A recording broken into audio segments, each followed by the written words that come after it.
ഇരഞ്ഞിത്തരമേളം പാണ്ടിമേളമാണ് അല്ലേ? സാധാരണ ക്ഷേത്രത്തിനകത്ത് പാണ്ടിക്ക് പ്രവേശനമില്ല. ക്ഷേത്രത്തിനകത്ത് പാണ്ടി കൊട്ടുന്ന ഒരേ ഒരു സ്ഥലം വടക്കുന്നാഥന്റെ അമ്പലത്തിൽ ഇരഞ്ഞിത്തറയിലാണ്. തീർച്ചയായിട്ടും പാണ്ടി കൊട്ടുന്നതിനും ഒരു രസമുണ്ട്. അതായത് നേരത്തെ ഈ നമ്മുടെ കണിമംഗല ശാസ്താവ് വരുന്ന സമയത്ത് 1 മണിക്കൂർ സമയമാണ് പാണ്ടി കൊട്ടിയത്. അതേ പാണ്ടി തന്നെ, അതേ മേളം തന്നെ ഇവിടെ 4 മണിക്കൂറോളം സമയമാണ് കൊട്ടുന്നത്. അതായത് അതിൻ്റെ എണ്ണങ്ങളിൽ മാറ്റം വരും, അതിൻ്റെ കലാശങ്ങളിൽ, അതിൻ്റെ തീരിലെല്ലാം തന്നെ നൂറുകണക്കിന് കലാകാരന്മാർ. അതാണ് അതിന്റെ പ്രത്യേകത. 250ഓളം പേരുണ്ട് എന്നുള്ളതാണ്. മലയമ്മ പഞ്ചവാദ്യത്തിന്റെ താളം ഇങ്ങനെ മുറുകി മുറുകി മുറുകി ആസ്വാദകരുടെ വിരൽത്തുമ്പ് ഇങ്ങനെ അമ്പരച്ചുംബിയായിട്ട് നിൽക്കുകയാണ് കേട്ടോ. ഏറ്റവും സുന്ദരമായ കാഴ്ചകൾ മാത്രമാണല്ലോ തൃശ്ശൂർ പൂരം സമ്മാനിക്കുന്നത്. അതിലേറ്റവും നയനമനോഹരമായ നയനാഭിരാമമായിട്ടുള്ള കാഴ്ച തന്നെയാണ് മടത്തിൽ വരവ് സമ്മാനിക്കുന്ന കാര്യത്തിൽ നമുക്ക് നയനാഭിരാമമല്ല, ശ്രവ്യസുന്ദരമായ കാഴ്ച. ശ്രവ്യസുന്ദരമായ കാഴ്ചയാണ്. യെസ്, അത് ആ കണ്ണിലേക്കും പകരുന്നു. അതാണ് അതാണ് ഒരു നയനാഭിരാമം ഉണ്ട്, പക്ഷെ നാദവിസ്മയം എന്ന് പറയുന്നത് ശ്രവ്യസുന്ദരമാണ് അല്ലെ?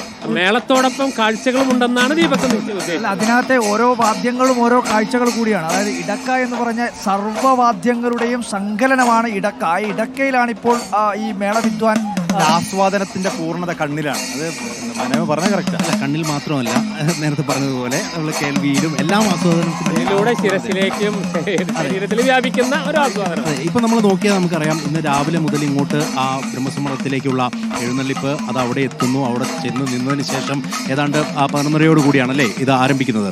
അതിനുശേഷം ഇങ്ങോട്ട് ഓരോ കാലത്തിലേക്ക് മാറി ആദ്യം 3 കെട്ടി കൊട്ടി, അതിനുശേഷമാണ് ഇങ്ങോട്ട് ഓരോ ഘട്ടത്തിൽ മാറി മാറി വരുന്നത്. ഇനിയിപ്പോൾ അതങ്ങനെ ആ പെരുക്കം ഇങ്ങനെ കൂടിക്കൊണ്ടേയിരിക്കും. ആ സമയത്തൊക്കെ ഇപ്പം നല്ല ചൂടുണ്ട് ഇവിടെ. പക്ഷേ ആരെങ്കിലും അങ്ങനെ തൊട്ടടുത്ത് നിൽക്കുന്നതിൽ ഒരു വിമുഖത കാണിക്കുന്നുണ്ടോ? ഇല്ല. എന്തുകൊണ്ടായിരിക്കും? പക്ഷെ എനിക്ക് ഞാൻ തോന്നി ഹിമാലയത്തിലേക്കുള്ള ഒരു യാത്ര എങ്ങനെയാണ്, അതായത് ഓരോ മലനിരകളും കടന്ന് ഇപ്പോൾ ഈ പിന്നെ ഈ മേളത്തിന്റെ പ്രത്യേകത ശ്രദ്ധിച്ചോ, ആദ്യം വളരെ പതുക്കെയായിരുന്നു, പെട്ടെന്ന് തന്നെ കയറ്റം വന്നു, അത് കഴിഞ്ഞ് പതുക്കെ ഇറങ്ങി.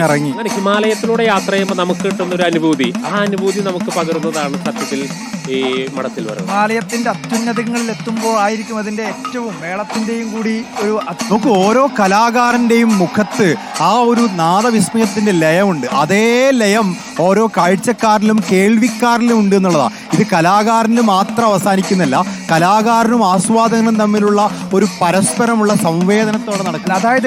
അതായത് ഓരോ മേള കലാകാരനും അവരുടെ മേളത്തിലൂടെ അത് കാണികളിലേക്ക് കൂടി പകരുകയാണ്. അവരെത്രത്തോളം ആവേശത്തിൽ കൊട്ടുന്നുവോ അതേ ആവേശം അതിന്റെ കാണികൾക്കും പകരുന്നതാണ്. എത്ര മണിക്കൂർ നേരമാണ് 11:30 തുടങ്ങിയ നാളെ വിസ്മയം 12-17 ആവുമ്പോഴും അതേ ആസ്വാദനക്ഷമതയോടുകൂടി അതേപോലെ കൈകൾ ഉയർത്തിക്കൊണ്ട് അതേ കലാകാരന്മാർക്കൊപ്പം നിന്ന് അവർ ആസ്വദിക്കും. ഈ മദ്ദളം, ഈ പഞ്ചവാദ്യത്തിലെ മദ്ദളമൊക്കെ കൊട്ടുന്നത്, അതല്ലെങ്കിൽ അത് ശരീരത്തിൽ വെച്ചിരിക്കുന്നത് നടുവിൽ കെട്ടിവെച്ചിരിക്കുകയാണ്.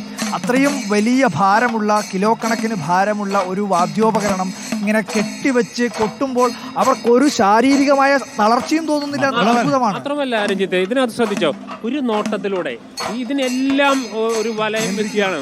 ഈ സംഘത്തെ മുഴുവൻ, ഈ വാദ്യ കലാകാരന്മാരെ മുഴുവൻ ഒരു നോട്ടത്തിലൂടെ, അവർ കണ്ണ് ചിമ്മതിലൂടെ അതിന് അവരുടെ പിന്നാലെ അല്ലെങ്കിൽ ആ താളത്തിനൊത്ത് മാറ്റം വരുത്തുന്ന വളരെ അതിസങ്കീർണമായ മേളത്തെ അതിസുതാര്യമായി കൊണ്ടുപോകുന്നു എന്നതാണ്.